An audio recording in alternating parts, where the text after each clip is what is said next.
Hello and welcome to a much anticipated video. This is the oil analysis for the 6.7 Cummins. So we had an oil video where I showed me changing the oil, and the oil looked very dark, and we had gained a quart of oil in just 4,000 miles. And so I sent an oil analysis in to check out what we have.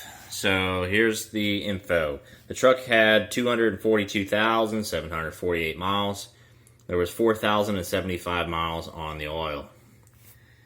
Here's our elements.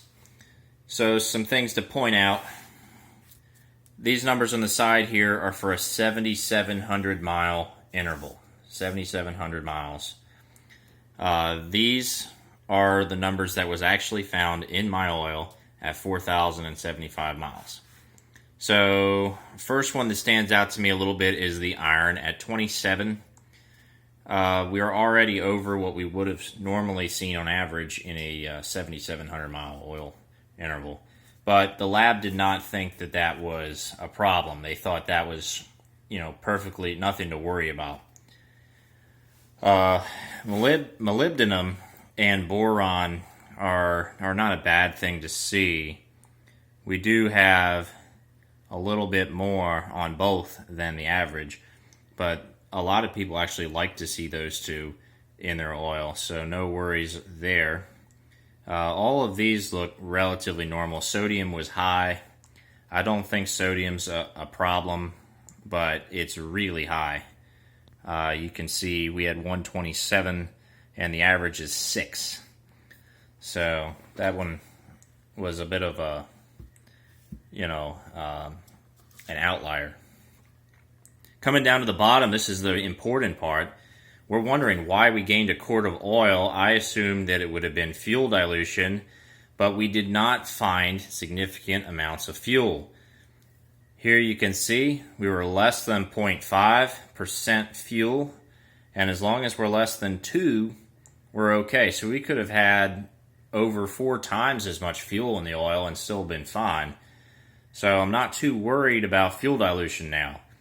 And we didn't find any coolant or water in the fuel either.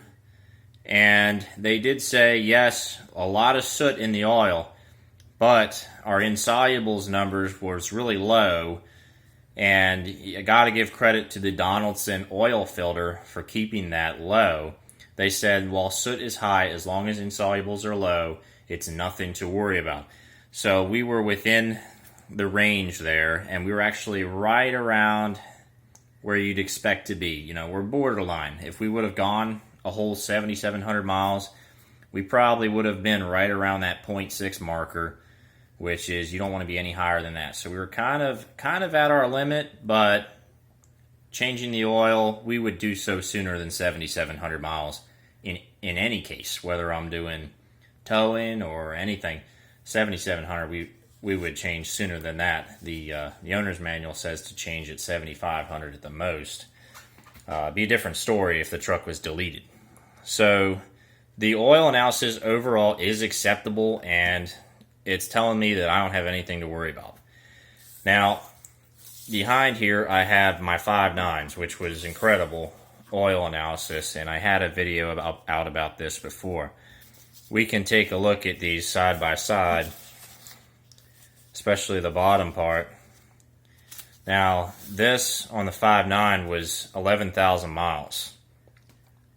Insolubles was only 0.1 on that truck, whereas it was 0.4 in barely a third of the miles, 4,000 out of 11,000 is barely a third of the mileage. So it's not as good of a report, but this was an unexpectedly good report. And I wanted to put those side by side. Viscosity also looking good. With a little bit less viscosity on the 6.7's oil, but well within the acceptable range. Same deal up here. A little bit less on that one too. Overall, pretty good report, and kind of puts my mind at ease. So very similar flash points between this, which was Schaefer's oil, and this, which was Shell T5. Anyways, that'll do it for me in this one. I'll see y'all in the next video.